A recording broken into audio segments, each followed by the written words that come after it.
Salam dan bahagia bagi kita semua.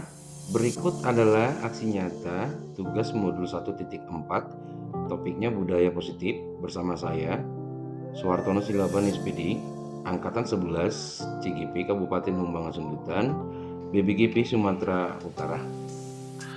Bersama Bapak Fasilitator, Bapak Ahmad Sadikin Daulay SPD, dan Ibu Pengajar Praktek, Ibu Gusti Ayusri Andayani SPD MPD. Latar belakang tentang diseminasi budaya positif, di mana belum menyeluruhnya pemahaman rekan-rekan guru tentang penerapan konsep inti budaya positif di sekolah, seperti perubahan paradigma belajar, disiplin positif, kebutuhan dasar manusia, motivasi perilaku manusia, posisi kontrol guru, keyakinan kelas, dan segitiga restitusi. Diharapkan jika seluruh konsep inti tersebut dipahami oleh seluruh warga sekolah, maka akan tercipta budaya positif yang baik di lingkungan sekolah. Murid tidak suka peraturan karena selama ini ketika mereka melakukan pelanggaran, maka akan mendapatkan hukuman dan cenderung membuat mereka malu dan merasa tertekan. Di mana tujuan aksi nyata ini adalah menumbuhkan budaya positif di sekolah dengan meyakini nilai-nilai kebajikan universal serta meningkatkan pengetahuan dan pemahaman tentang budaya positif, menciptakan murid yang merdeka dan disiplin diri yang kuat, serta terbentuknya motivasi intrinsik pada murid dengan pembuatan keyakinan kelas.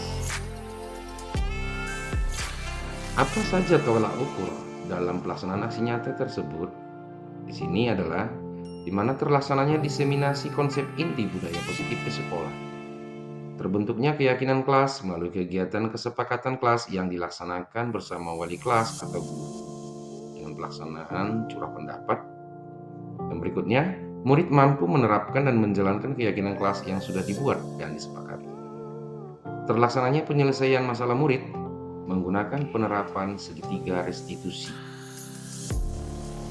Berikut beberapa dukungan dalam pelaksanaan diseminasi atau penyebaran pemahaman tentang budaya positif di sekolah, antara lain dukungan dari kepala sekolah, rekan-rekan guru, wali kelas, murid, guru BK, sarana prasarana yang dibutuhkan dalam membuat diseminasi penerapan budaya positif, keyakinan kelas, dan segitiga restitusi. Berikut ini merupakan kegiatan diseminasi di sekolah mengenai pemahaman dan pengalaman penerapan budaya positif. Mari kita ikuti bersama. Oke, salam bahagia bagi kita semua. Terima kasih. Selamat pagi dan selamat sejahtera bagi kita semua Bapak Ibu. Pada saat ini kita mengadakan suatu acara diseminasi yang mana sebagai salah satu program dari calon guru bergerak yang saat ini kami ikuti. Berikut adalah daftar susunan acara diseminasi budaya positif di sekolah SMK Negeri 1 Muhammad Gajah. Yang pertama adalah guru pembuka, yang kedua kata sambutan dari Bapak Kepala Sekolah, yang ketiga kata sambutan dari pemateri sekaligus pelaksanaan diseminasi, dan yang keempat nanti ada sesi tanya jawab terkait materi yang dipaparkan, dan selanjutnya kesimpulan, setelah itu penutup. Jadi ada baiknya sebelum acara kita mulai, ada baiknya kita berdoa. Mari kita berdoa menurut agama dan kepercayaan kita masing-masing. Berdoa dimulai.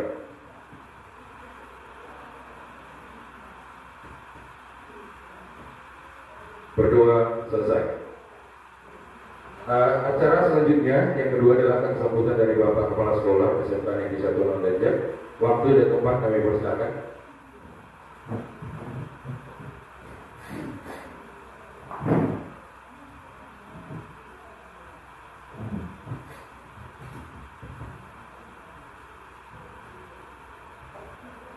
Selamat pagi bagi kita semua.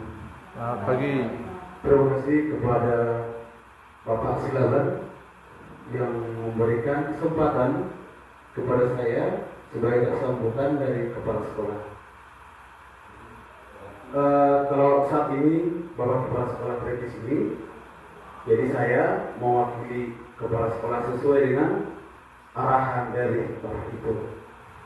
Pada hari ini kita akan mengikuti menyebarkan pemahaman dan penerapan pengalaman diseminasi budaya positif di sekolah SMK Negeri 1 Lambanjang yang dibawakan oleh Bapak CGP kita, Bapak Suartono Silaban SPD.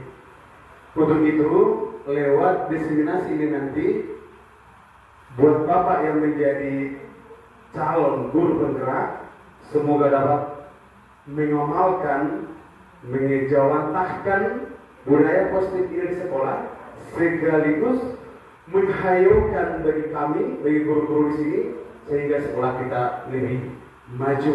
Dan juga buat Bapak Ibu yang mengikuti acara diseminasi budaya positif pada hari ini, semoga mendatangkan manfaat bagi sekolah kita. Kita sebagai Bapak Guru di sekolah ini dapat memajukan budaya positif lewat tindakan-tindakan kecil yang bisa kita lakukan. Demikian kata sambutan dari saya mewakili Bapak Kepala Sekolah. Terima kasih.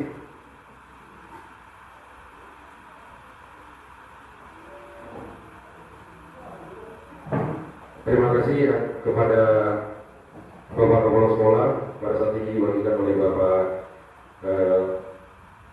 Wakil Kepala Sekolah bagi guru. Selanjutnya acara kita mulai, yaitu yang kata sambutan dari pemateri sekaligus pelaksanaan diseminasi. Terima kasih kepada Bapak Ibu sekali lagi saya ucapkan karena berkenan untuk hadir pada saat ini dalam acara diseminasi salah satu program calon guru penggerak angkatan 11 Kabupaten Pamekasan Sundutan BPGP Sumatera Barat. Perkenalkan, nama saya Suartono Silaban SPD, dan mungkin kita sudah saling mengenal Bapak Ibu. Acara selanjutnya akan saya lanjutkan dengan materi yang akan saya bawakan. Yang pertama, judul dari diseminasi saat ini adalah tentang budaya positif. Apa budaya positif? Budaya positif itu merupakan perwujudan dari nilai-nilai atau keyakinan universal yang diterapkan di sekolah. Budaya positif dapat mendorong murid untuk mampu berpikir, bertindak, dan mencipta sebagai proses memerdekakan dirinya sehingga murid mampu mandiri dan bertanggung jawab. Di mana konsep inti budaya positif ini ada beberapa bagian. Yang pertama adalah perubahan paradigma belajar. Yang kedua, disiplin positif. Yang ketiga, kebutuhan dasar manusia. Yang keempat, motivasi perilaku manusia. Yang kelima, posisi kontrol guru. Yang keenam, apa itu keyakinan kelas. Dan yang ketujuh adalah segitiga restitusi.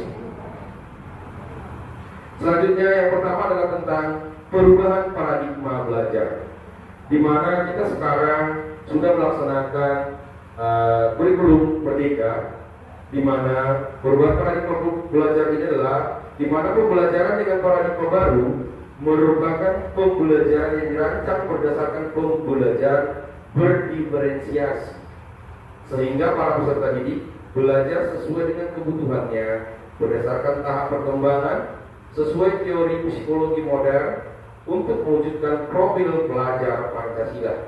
Jadi menurut saya perubahan paradigma ini di sini di mana pembelajaran yang dirancang berdasarkan prinsip pembelajaran yang berdiferensiasi.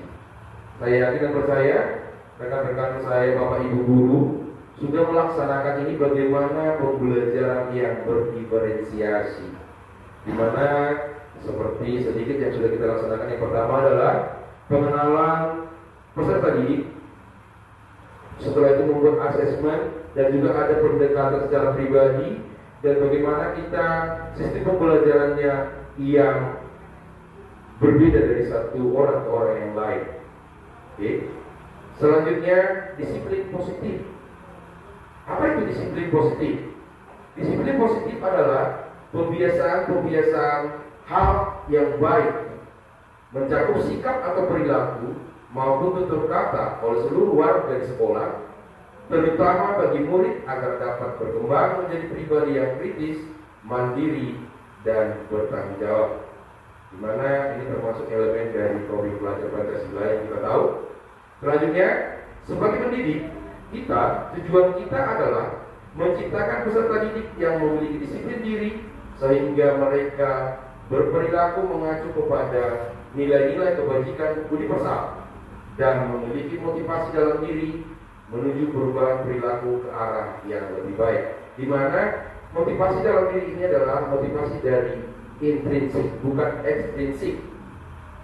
Selanjutnya, kebutuhan dasar manusia. Di mana kebutuhan dasar manusia merupakan sesuatu yang kita lakukan untuk mendapatkan apa yang kita inginkan. Seluruh tindakan yang kita lakukan memiliki tujuan. Semua tindakan yang kita lakukan pasti memiliki tujuan. Semua usaha yang terbaik yang kita lakukan agar kebutuhan dasar kita terpenuhi dengan baik, di mana kita bisa hidup layak dengan baik. Selanjutnya, ada 5 kebutuhan dasar manusia. Yang pertama, bertahan hidup. Bertahan hidup ini dalam arti kebutuhan apa saja yang dibutuhkan, ya pasti makanan, pakaian, tempat tinggal, keamanan, dan kesehatan. Yang kedua adalah kasih sayang dan rasa diterima. Yang pasti kita semua membutuhkan yang 5 ini. Yang kedua ini tentang kasih sayang. Kita bertujuan untuk merasa diterima di suatu kelompok, dipedulikan, berbagi, kerjasama, dan menjadi bagian dari kelompok ini. Selanjutnya adalah penguasaan, di mana kita membutuhkan harga diri, keinginan untuk dianggap. Bagaimana kita dianggap oleh rekan kita atau kelompok yang lain. Kita butuh juga untuk memimpin. Kita butuh juga untuk berprestasi, diakui dan didengar. Yang selanjutnya tentang kebebasan. Kebutuhan dasar kebebasan. Kita mandiri, memiliki pilihan, mencoba hal baru dan mampu mengendalikan arah diri. Dan yang terakhir, sebagai kita manusia, kita pasti membutuhkan juga kesenangan. Di mana dalam kesenangan ini ada di situ bermain, humor, antusias, dan tertawa. Seperti kita bergabung di sekolah ini dengan rekan-rekan setiap harinya. Berikut adalah video tentang kebutuhan dasar manusia. Mari kita ikuti.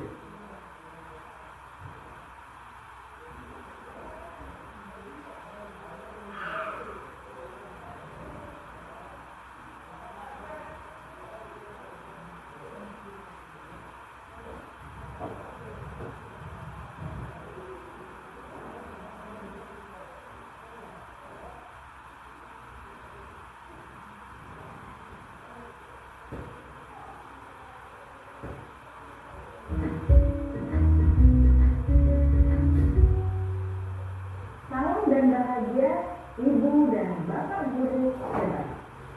Untuk membangun budaya sekolah yang positif dengan lingkungan yang aman dan mendukung murid untuk menjadi pribadi yang berdaya, seimbang, dan bahagia, salah satu upaya yang dapat dilakukan oleh guru adalah memahami kebutuhan dasar yang mendasari perilaku murid. Pada video kali ini, kita akan membahas tentang 5 kebutuhan dasar manusia.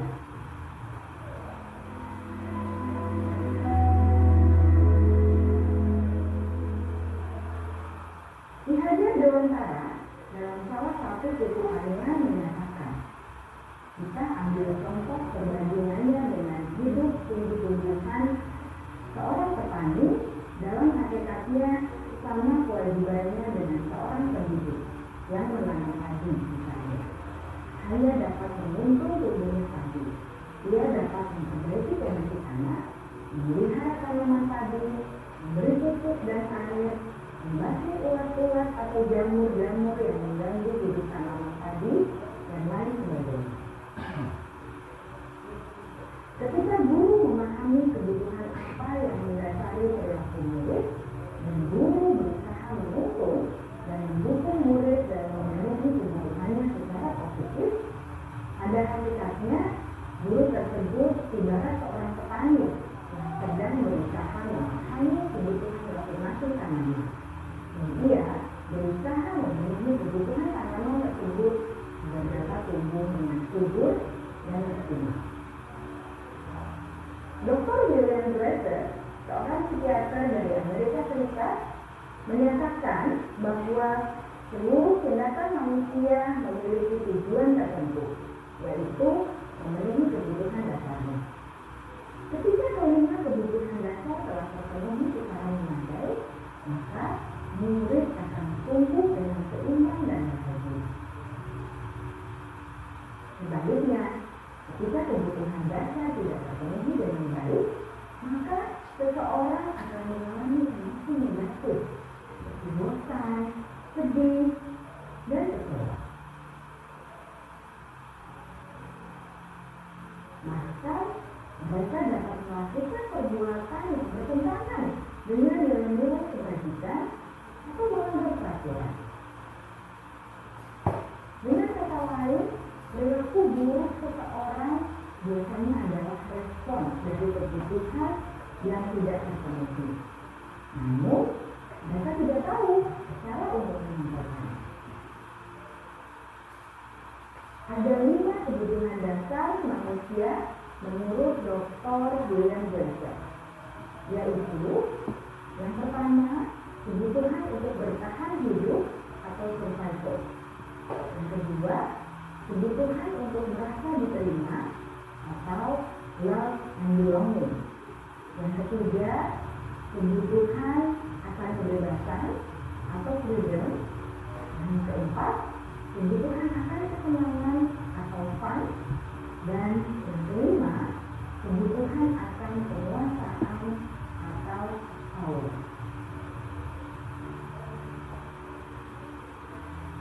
Kebutuhan dasar yang pertama adalah kebutuhan yang bersifat fisiologis untuk bertahan hidup atau survival.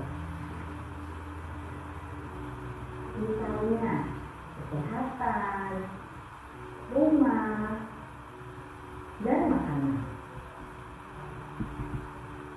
Kebutuhan biologis sebagai bagian dari proses reproduksi termasuk kebutuhan untuk tetap bertahan hidup. Kebutuhan untuk merasa aman juga termasuk dalam kebutuhan ini.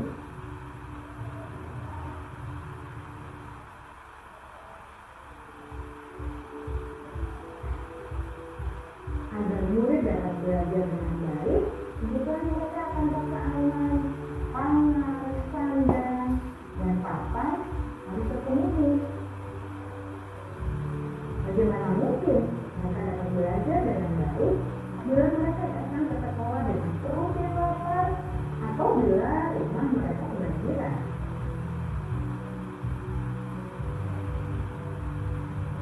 Setelah kita mengetahui kebutuhan pertama yang sebagian besar bersifat fisiologis, mari kita lihat kebutuhan kedua sampai kelima yang semuanya berhubungan dengan psikologis.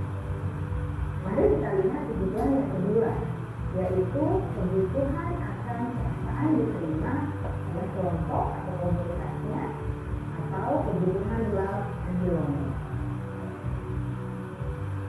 Kebutuhan ini meliputi keinginan untuk tetap terhubung dengan orang lain seperti teman, keluarga, teman kerja, dan kelompok di mana kita tergabung.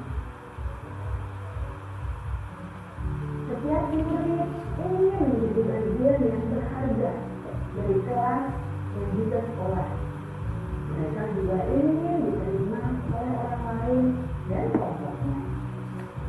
Bahkan, murid yang terlihat paling kuat pun jauh di dasar hatinya pasti ingin merasa diterima.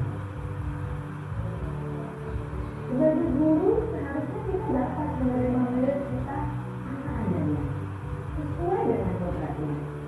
Karena setiap murid adalah unik. Mereka memiliki kekuatannya masing-masing, sehingga guru seharusnya bisa menciptakan kesempatan untuk murid berkolaborasi dan memiliki ikatan emosi satu sama lain. Murid-murid yang memiliki kebutuhan yang besar untuk merasa diterima, biasanya mereka belajar karena suka pada gurunya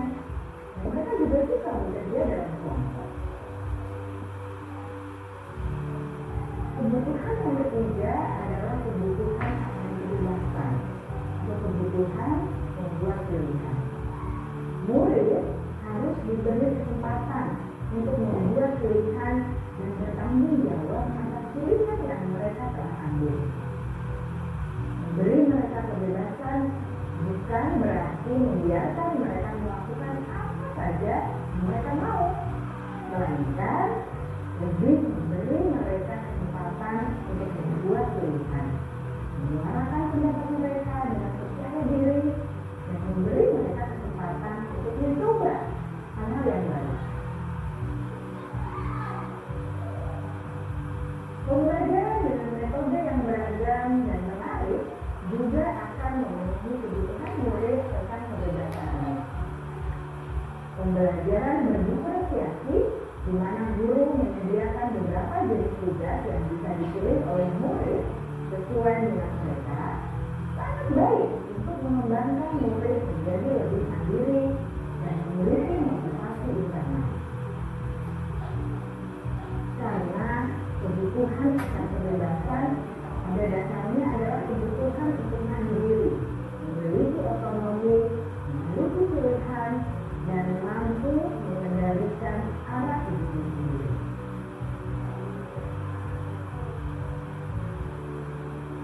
Kebutuhan yang keempat adalah kebutuhan akan kesenangan. Bayangkan Bapak Ibu, hidup tanpa rasa senang, betapa menyedihkannya. Belajar menghubungkan kebutuhan akan kesenangan dengan belajar. Jangan disabotkan kebutuhan murid untuk merasa senang di kelas. Sebagai guru, jangan ragu-ragu untuk dengan sengaja memasukkan kegiatan yang menyenangkan pada kelas.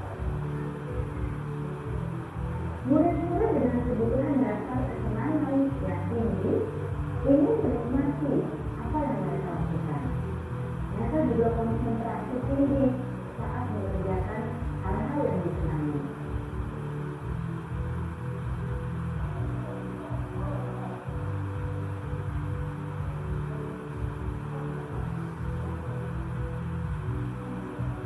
Kebutuhan yang kelima adalah kebutuhan akan penguasaan.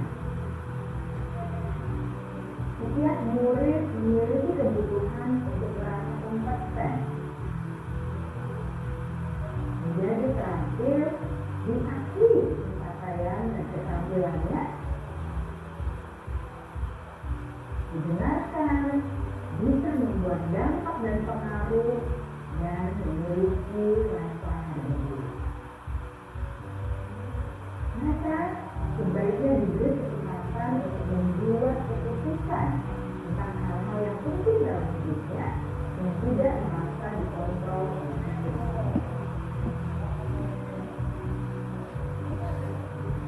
Pada hidup yang telah menginjak usia remaja, seringkali mereka merasa tidak memegang kendali atas kehidupannya sendiri. Karena guru kerap kali berpengaruh dalam mengambil keputusan. Murid-murid yang memiliki kebutuhan dasar akan penguasaan yang tinggi biasanya selalu ingin menjadi pemimpin. Mereka juga suka mengamati sebelum mencoba hal yang baru. Mereka juga perfeksionis dan merasa kecewa bila melakukan kesalahan.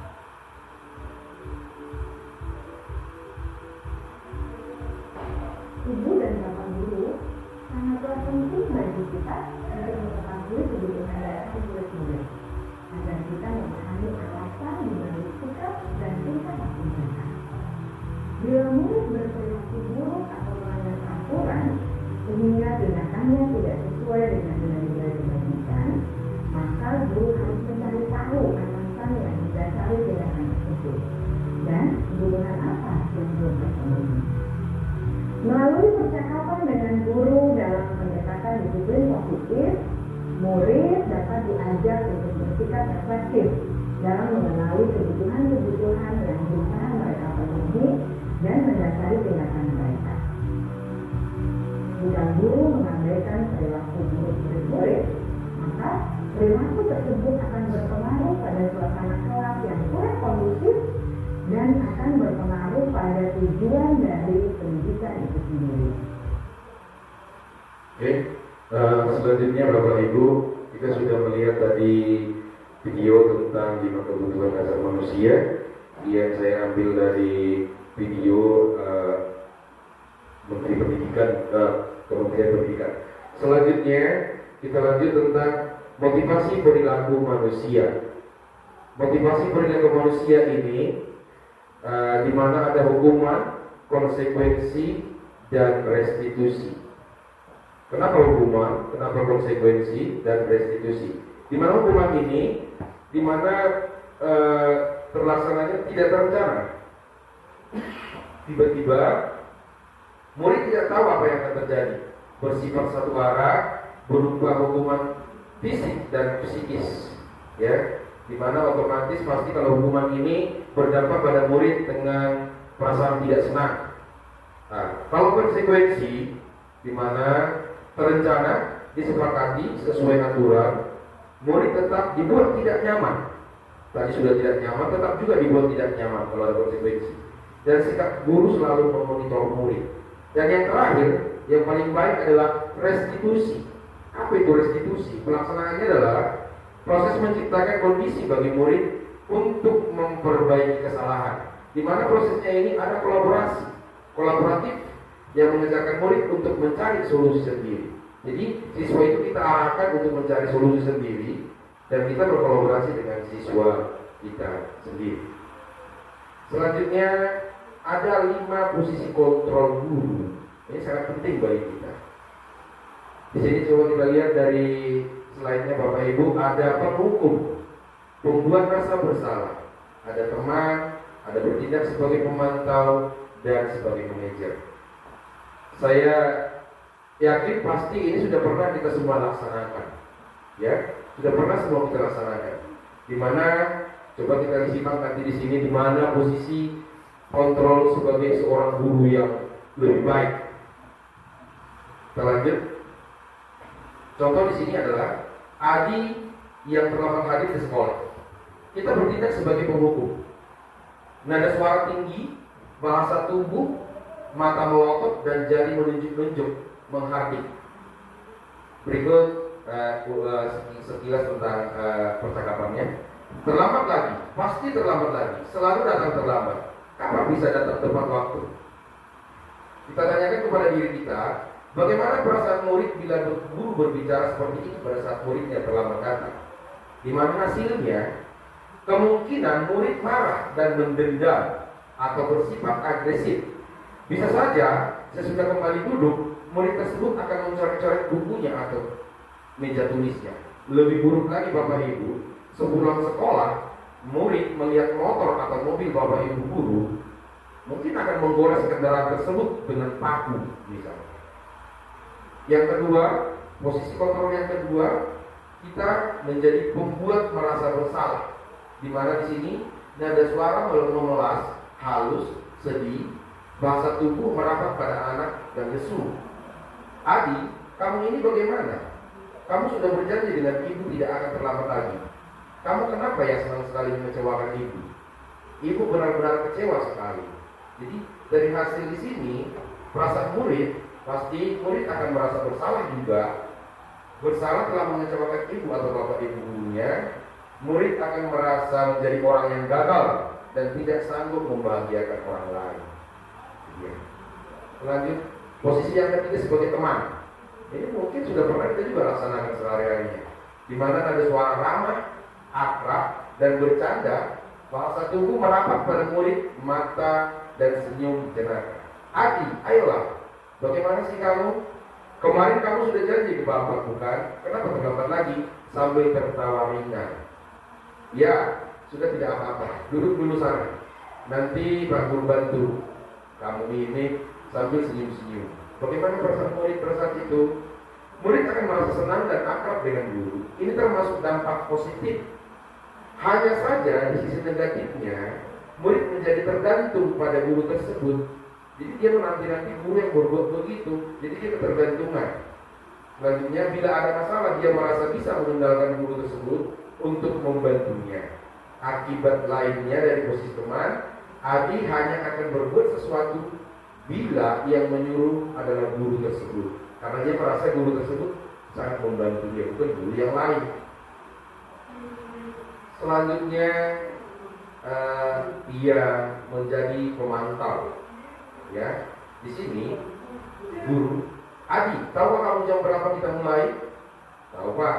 Kamu terlambat 15 menit. Apa kamu sudah mengerti konsekuensi yang harus dilakukan bila terlambat? Paham Pak. Saya harus tinggal kelas pada jam istirahat nanti dan mengerjakan tugas yang ketertinggalan saya. Jadi hasil di sini, murid memahami konsekuensi yang dijalankan karena telah melanggar salah satu peraturan sekolah, di mana guru tidak menunjukkan suatu emosi yang berlebihan, menjadi marah atau membuat merasa berbuat salah. Murid tetap dibuat tidak nyaman. Di sini ya, murid tetap tidak nyaman. Tetapi yang terakhir, ya, sebagai yang terakhir adalah sebagai manajer, di mana ada suara tulus, bahasa tubuh tidak kaku, mendekat kepada murid. Adi, apakah kamu mengetahui jam berapa sekolah dimulai? Tahu Pak, jam 7. Ya, jadi kamu terlambat. Kira-kira bagaimana kamu akan memperbaiki masalah ini? Nah, ini ya. Saya bisa menanyakan teman saya Pak untuk mengejar tugas yang benar. Baik, itu bisa dilakukan. Apakah besok akan ada masalah untuk kamu agar bisa hadir tepat waktu sekolah? Tidak Pak, saya bisa hadir tepat waktu.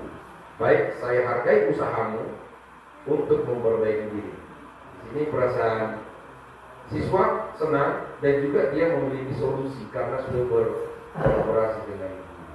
Contoh lain dari penerapan posisi kontrol guru. Yang pertama, penghukum, membuat rasa bersalah dan teman.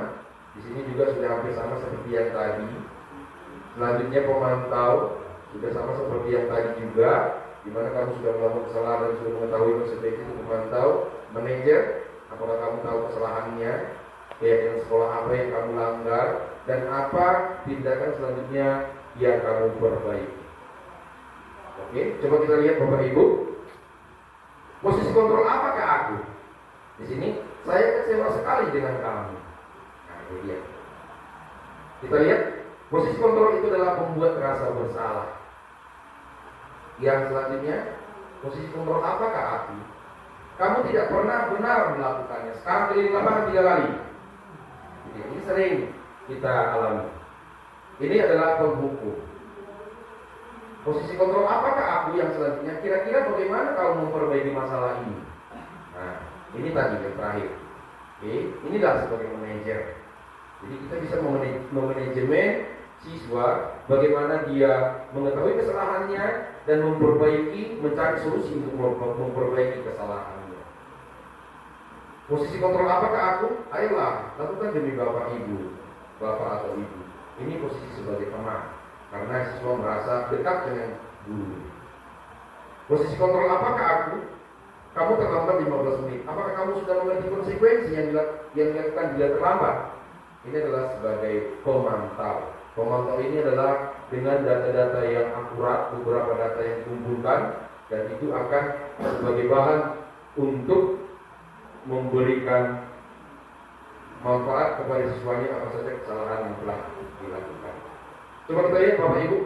Di sini salah satu dari beberapa tindakan budaya positif adalah keyakinan kelas.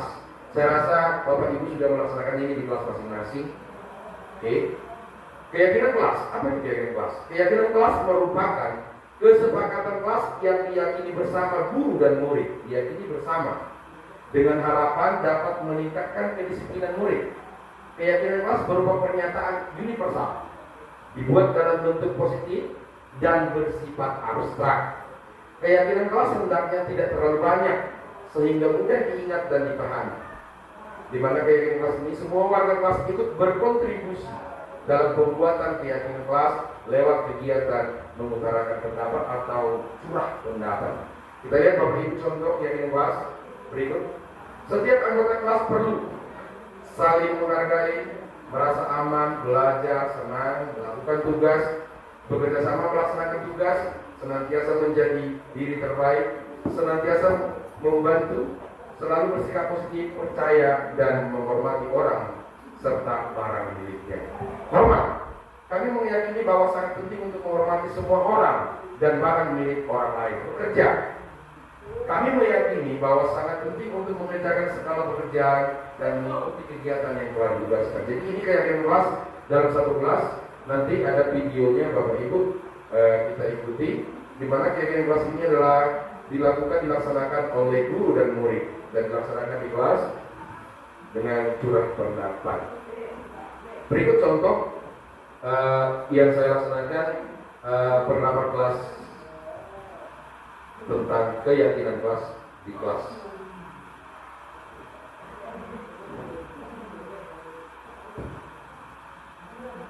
Oke, terima kasih semua ya. Ya, semua ya. Ya, baiklah. Untuk saat ini, kita akan mempelajari bagaimana membuat keyakinan kelas. Ya, ada yang tahu apa itu keyakinan kelas? Ya. Oh, saya keyakinan kelas itu berapa banyak? Oke, idealnya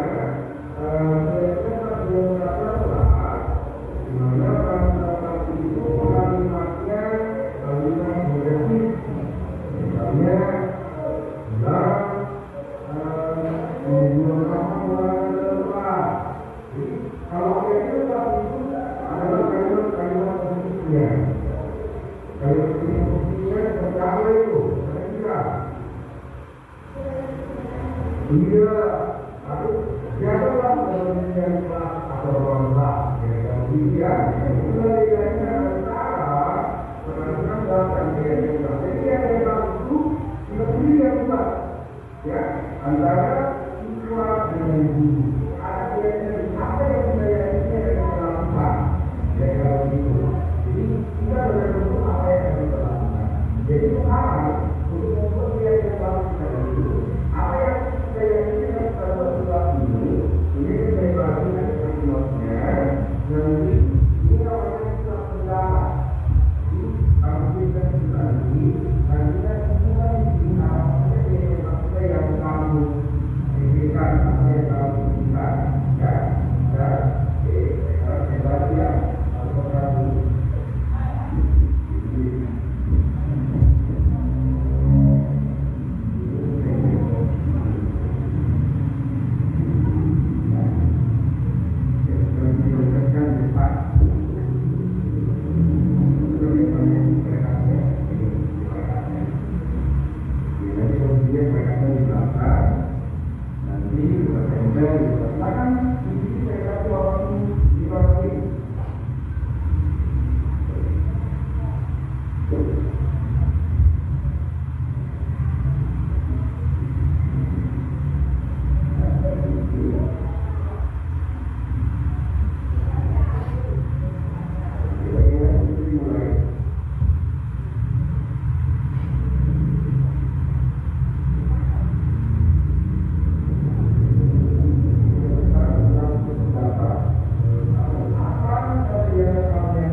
melanjutkan kalian karena kita memastikan apa saja yang sampai teman-teman yang lain yang bahkan kita pendapat dulu.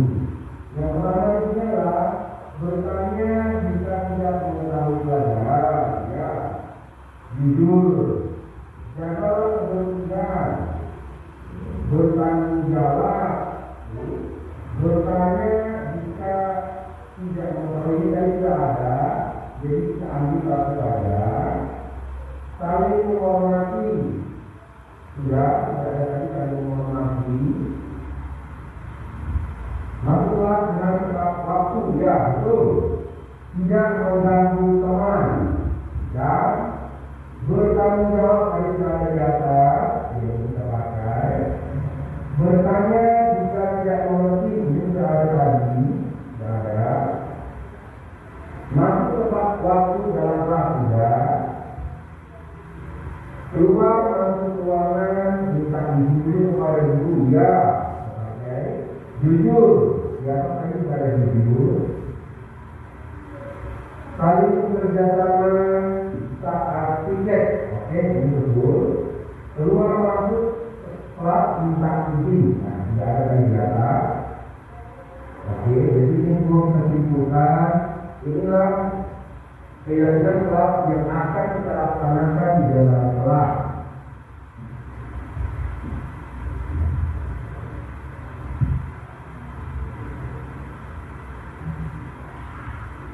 Oke, saya ulangi ya. Kegiatan kelas yang kedua adalah masuk kelas dengan tepat waktu, tidak mengganggu teman, bersikap jujur, saling menghargai teman tadi tidak, dalam kebersihan, keluar masuk ruangan tidak izin, bertanggung jawab, saling bekerja. Oke, selanjutnya. Selanjutnya, itulah tadi salah satu bentuk tentang pembuatan keyakinan kelas, dan saya yakin juga Bapak Ibu sudah melaksanakannya di kelas masing-masing. Selanjutnya, poin yang terakhir adalah tentang segitiga restitusi. Mungkin kita sudah pernah mendengar dan bahkan Bapak Ibu guru sudah mengikutinya ini di platform Merdeka di BMN, di mana pelatihan mandiri tentang segitiga restitusi. Segitiga restitusi adalah suatu proses dialog yang dijalankan oleh guru atau orang tua agar dapat menghasilkan murid yang mandiri dan bertanggung jawab. Segitiga restitusi membantu murid memiliki tujuan, disiplin positif, dan memperbaiki dirinya setelah berbuat salah. Restitusi bukan untuk menebus kesalahan, ini penting. Restitusi bukan untuk menebus kesalahan, namun untuk belajar dari kesalahan. Ada 3 tahap pelaksanaan restitusi. Yang pertama adalah menstabilkan identitas. Di sini nanti ada video yang akan saya buat setelah ini, bagaimana menstabilkan identitas, di mana setiap orang pasti pernah melakukan kesalahan, itu kalimatnya. Kamu bukan satu-satunya yang pernah melakukan ini. Dan yang kedua adalah validasi tindakan yang salah. Kamu tentu punya alasan mengapa melakukan itu. Jadi kita memanggil siswa mempraktikkan beberapa tahap dari restitusi ini. Yang selanjutnya yang terakhir adalah menanyakan keyakinan. Coba kita simak Bapak Ibu di sini. Menstabilkan identitas, di mana berbuat salah itu manusiawi. Tidak ada manusia yang sempurna. Bapak Ibu juga pernah melakukan kesalahan seperti itu. Bapak Ibu tidak tertarik mencari siapa yang salah, tapi Bapak Ibu ingin mencari solusi dari permasalahan ini. Kamu berhak merasa begitu. Jadi kita stabilkan dulu identitas dari siswa tersebut. Baru kita validasi tindakan yang salahnya. Kamu pasti punya alasan mengapa melakukan itu. Padahal kamu bisa melakukan yang lebih buruk dari ini, ya. Kamu patut bangga pada dirimu sendiri karena kamu telah melindungi sesuatu yang penting buatmu. Yang terakhir, apa keyakinan kelas yang kita sepakati, nilai-nilai apa yang sepakati, seperti apa gambaran kelas yang dijawab menurut kamu. Kamu mau menjadi orang seperti apa? Kira-kira begitu tentang tahapan-tahapan pelaksanaan restitusi segitiga. Mari kita ikuti Bapak Ibu, ada video yang saya buat tentang pelaksanaan restitusi di sekolah kita.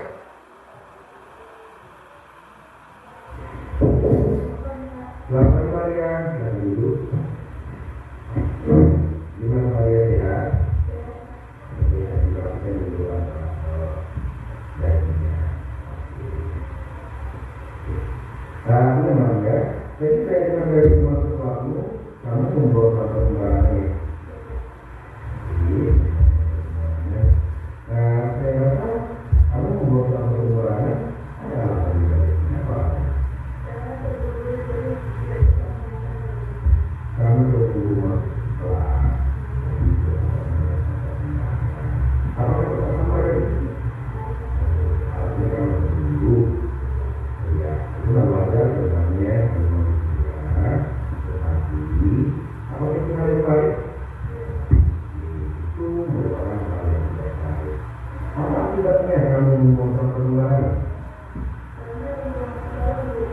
Iya, dengan sekolah, nanti kemudian foto. Jadi kira-kira Maria saya tanya, kira-kira apa yang kamu langgar? Oh, kira-kira di dalam sekolah. Sekolah, gitu ya. Jadi Maria, apa langkah atau apa yang akan kamu lakukan ke depan setelah ada kesalahan sekarang? Ya, Saya akan melakukan kedepannya dan menarik teman saya. iya betul. Kamu akan melakukan yang mempercepat kedepannya sehingga kita akan menekan dengan mempercepat kedepannya. Jadi ya, mungkin bagi yang harus atas nama. Jadi terima kasih Maria. Kamu sudah bisa kembali ke ruangnya. Ya, baik.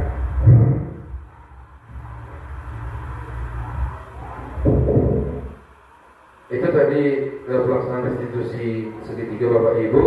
Jadi apa respon siswa setelah kita melaksanakan restitusi dari 3 tahap yang tadi? Yang pertama adalah menstabilkan identitas, yang kedua memvalidasi tindakan yang salah, dan yang terakhir adalah menanyakan keyakinan. Coba kita simak Bapak Ibu apa responnya. Perkenalkan nama saya Maria Cerita, kelas 11 PKS. Awalnya saya sempat dimarahi oleh guru tentang mengungkapkan kebenaran. Tetapi setelah saya berdiskusi dengan Pak Satya Silaban, saya merasa tenang dan mendapatkan solusi serta menjadikan saya menjadi orang yang bertanggung jawab ke depannya. Terima kasih atas perhatian.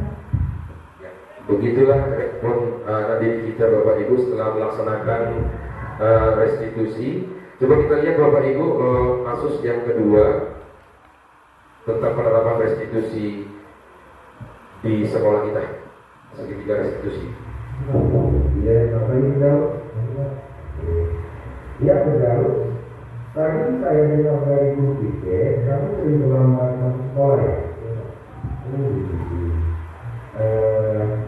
Kalau bisa saya tahu, kamu pada apa sebenarnya? Apakah kamu sering melamar dalam sekolah? Saya terlambat pagi. Apa itu mulai pagi? Tidak.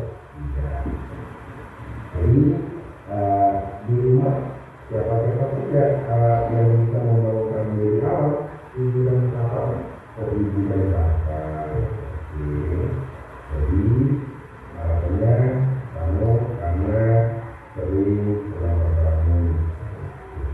Jadi menurut kamu keyakinan apa yang kamu langgar dan yang kamu lakukan ini? Di sisi waktu itu adalah yang besar. Jadi kira-kira ke depannya tindakan apa yang kamu lakukan biar kamu bisa lebih awal atau lebih cepat datang ke sekolah? Saya akan bilang sama istri dan kakak untuk membuat saya lebih awal. Ya itu, karena kan membilangkan ya itu hal yang sangat bagus sekali. Jadi untuk kedepannya kalau sudah terlaksana, saya yakin kamu tidak akan sering berlama-lama. Bahkan kamu lebih awal. Jadi dari pengalaman ini, kita sudah mengetahui apa kesalahannya, apa yang dilanggar, dan apa solusi ke depan. Jadi tidak ada. Terima kasih juga. Kami sudah bisa pulang berbanyak. Sekarang di belakang ya. Baik Bapak Ibu, setelah melaksanakan restitusi, kita lihat respon dari anak didik kita. Perkenalkan, nama saya Putra Bide, kelas 11 KKS. Awalnya saya takut dimarahi oleh guru karena saya sering terlambat datang ke sekolah. Setelah saya berdiskusi dengan Pak Satya Silaban, saya merasa lega dan tenang, dan saya mendapatkan solusi dan menjadikan saya menjadi orang yang bertanggung jawab. Terima kasih Pak Satya Silaban. Oke, itulah respon dari siswa kita setelah pelaksanaan segitiga restitusi di sekolah. Jadi Bapak Ibu, di mana materi hari ini sangat lumayan banyak. Ini tentang pelaksanaan budaya positif di sekolah kita.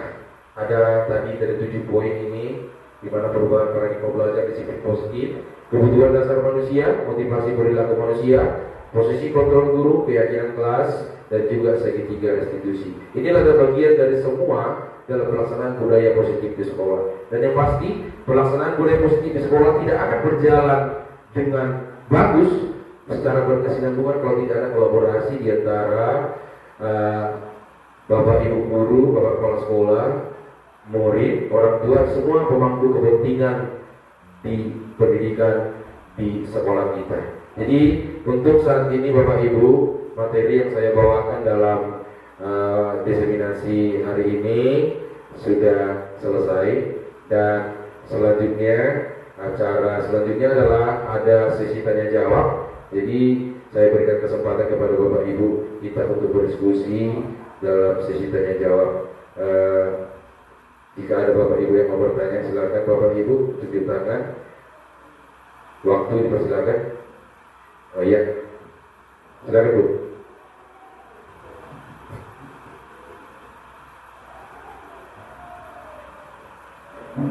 Terima kasih buat Bapak Suartono Silaban sebagai calon CGP. Tadi sudah dipaparkan banyak materi sama kami yang bermanfaat. Mudah-mudahan itu bisa kami terapkan di dalam sekolah. Yang menjadi pertanyaan saya, Pak, apakah tindakan restitusi dapat dilaksanakan di semua permasalahan di sekolah? Terima kasih.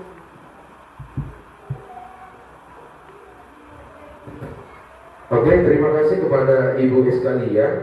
Menjadi pertanyaan Ibu sekalian tadi, apakah pelaksanaan segitiga restitusi di sekolah bisa dilaksanakan di semua permasalahan, begitu Bu ya? Oke, sebenarnya Bapak Ibu, segitiga restitusi ini tidak di semua permasalahan sebenarnya, tetapi ini dilaksanakan di permasalahan-permasalahan di sekolah yang kira-kira masih bisa ditolerir. Tapi kalau permasalahannya sudah sangat parah, kita tidak mungkin melaksanakan segitiga restitusi ini, di mana menstabilkan identitas, tadi memvalidasi tindakan yang salah dan menanyakan keyakinan. Kalau persoalannya sudah agak parah, mungkin kita akan dibantu oleh pihak lain yang ahli di bidangnya. Misalnya tindakan-tindakan yang sudah sangat parah, yang sangat merugikan orang lain, misalnya sudah mengarah ke tindak pidana. Tidak mungkin kita di sekolah sanggup untuk melaksanakan restitusi tersebut. Pasti kita panggil pihak yang berkompeten di bidangnya. Kira-kira begitu, Ibu. Terima kasih atas pertanyaannya, Ibu. Yang selanjutnya ada pertanyaan Bapak Ibu? Ada? Oke, oh Ibu apa dulu? Ibu Naga. Terima kasih yang kesempatan yang diberikan kepada saya untuk menyampaikan pertanyaan. Saya tertarik tadi dengan keyakinan kelas. Sepengetahuan saya pikir cuma wali kelas yang membuat keyakinan kelas. Ternyata tidak. Yang mau saya tanyakan, bagaimana seorang guru mata pelajaran yang bukan wali kelas dalam membuat keyakinan kelas? Itu Pak. Terima kasih kepada Ibu Sinaga, pertanyaan yang bagus sekali. Dan juga ini tentang keyakinan kelas, itu sangat masuk akal sekali pertanyaannya. Bagaimana seorang guru mata pelajaran masuk ke kelas? Bagaimana dia membuat keyakinan kelas? Karena keyakinan kelas ini dilaksanakan oleh kolaborasi antara murid dengan guru. Jadi, apakah setiap guru mata pelajaran yang lain juga membuat keyakinan kelas? Sebenarnya yang kita laksanakan sehari-hari, Bapak Ibu, keyakinan kelas ini dibuat oleh wali kelas dan anak kelasnya. Jadi, apa keyakinan kelasnya sudah dibuat dengan wali kelas? Secara umum otomatis guru-guru mata pelajaran yang lain mengikuti keyakinan yang sudah dibuat. Tapi kalau kita simak ke belakang, kalau setiap guru mata pelajaran membuat keyakinan kelas, maka akan banyak sekali keyakinan kelas di kelas itu, kira-kira begitu. Jadi terima kasih Ibu Sinaga. Tetapi secara umum, yang membuat keyakinan kelas ini adalah wali kelas dan anak kelasnya. dengan melalui tindakan curang pendapat. Terima kasih Ibu Sinaga. Masih ada lagi Bapak Ibu pertanyaan? Oke, silakan Ibu. Baiklah, terima kasih buat kesempatan yang telah diberikan kepada saya. Saya tadi tertarik juga dengan posisi kontrol yang ada di sekolah, di mana ada 5 posisi kontrol di situ. Ada sebagai teman, penghukum, pemantau, manajer, dan juga kalau tidak salah pembuat merasa bersalah. Nah, dari kelima posisi ini, apa yang menurut Bapak yang paling layak atau yang paling bagus yang akan kita jelaskan atau yang akan kita laksanakan di sekolah kita?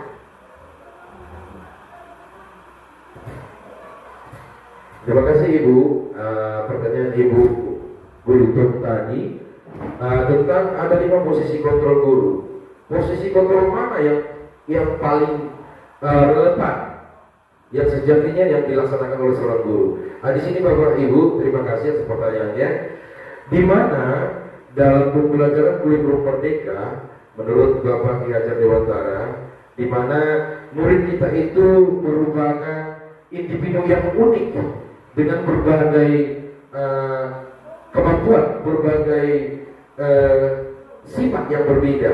Tetapi kita harus bisa mendidik dan mengajar, dan kita bisa kita menuntut. Di sini ada 5 posisi kontrol guru. Ini yang kita laksanakan setiap harinya Bapak Ibu. Ini pasti sudah pernah kita laksanakan sebagai penghukum. Penghukum ini di mana siswa itu beri hukuman baik itu secara fisik atau psikis. Fisik atau psikis, ya. Psikis secara verbal misalnya. Jadi di sini setelah kita memberikan berada di posisi ini, si murid akan merasa bersalah, tidak nyaman, karena dia menerima hukuman. Jadi hukuman ini sifatnya searah, ya, sifatnya searah. Jadi yang pasti di sini muridnya tidak merasa nyaman. Yang kedua, membuat terasa bersalah, ya, di mana muridnya mendapat arahan dari Bapak Ibu guru, tetapi dia juga merasa bersalah juga, tidak nyaman juga. Di sini level yang ketiga, si murid di satu sisi dia merasa nyaman karena Bapak Ibu guru bertindak sebagai teman, tetapi dia juga ada rasa bersalah karena bisa mengecewakan Bapak Ibu guru. Dia tidak sanggup untuk menyenangkan, dan sebagai negatifnya dia akan melaksanakan suatu tindakan yang positif jika salah seorang Bapak Ibu gurunya itu yang mendekati dia. Dan yang keempat sebagai pemantau. Di sini pemantau di mana Bapak Ibu guru bertindak sebagai pemantau dengan data-data, beberapa data autentik, data-data yang akurat untuk memberikan ganjaran kepada siswanya berdasarkan data. Tetapi di sini juga muridnya tidak merasa senang juga dan tidak nyaman. Dan sebagai pertanyaan dari Bapak Ibu untuk tadi, posisi mana yang sejatinya kita sebagai seorang guru di antara ada 5 posisi kontrol ini? Yang paling yang bagusnya adalah Bapak Ibu adalah sebagai manajer, di mana kita bertindak berkolaborasi dengan murid, ya, kita berinteraksi dengan murid, kita memberikan pemahaman. Setelah itu murid kita tuntut untuk mencari solusi sendiri di atas permasalahannya. Jadi dia dilibatkan dalam mencari solusi itu, dia mencari solusi sendiri, dan dia akan bertindak menjadi seorang pemimpin dalam dirinya. Dia bisa membuat suatu keputusan yang bagus, keputusan yang bisa menghasilkan keputusan yang berkelakuan yang mengarah ke positif. Jadi menurut pertanyaan Ibu Guntur tadi, posisi mana kita seharusnya yang sebaiknya? Jadi Bapak Ibu guru, kita posisi sebaiknya adalah sebagai manajer, ya. Terima kasih atas pertanyaannya Bapak Ibu, dan juga kepada Ibu bertiga. Mungkin kalau masih ada lagi pertanyaan yang lain. Oke, terima kasih. Saya rasa cukup pertanyaannya sampai di situ. Terima kasih saya ucapkan kepada Bapak Ibu semuanya. Sebelum saya menutup, ini adalah kegiatan diseminasi penyebaran pemahaman tentang budaya positif yang akan dilaksanakan di sekolah. Ini adalah salah satu program dari kami yang kami ikuti, program calon guru penggerak. Dan mudah-mudahan hasil dari yang saya presentasikan di sini bisa kita laksanakan di sekolah dengan tujuan untuk meningkatkan bagaimana sikap budaya positif yang akan kita laksanakan di sekolah. Saya rasa untuk berikutnya akan kita lihat semua materi yang sudah saya sampaikan semuanya sudah mencakup semua tentang pelaksanaan budaya positif. Dan untuk yang terakhir saya ucapkan banyak terima kasih kepada Bapak Ibu sekalian atas waktu dan kesempatannya. Mudah-mudahan apa materi yang saya jabarkan hari ini, yang saya presentasikan, dapat membawa makna yang berarti bagi kita semua, dan juga untuk meningkatkan kedisiplinan di lingkungan sekolah, di lingkungan belajar kita. Terima kasih saya ucapkan sekali lagi. Keras bagi kita semuanya.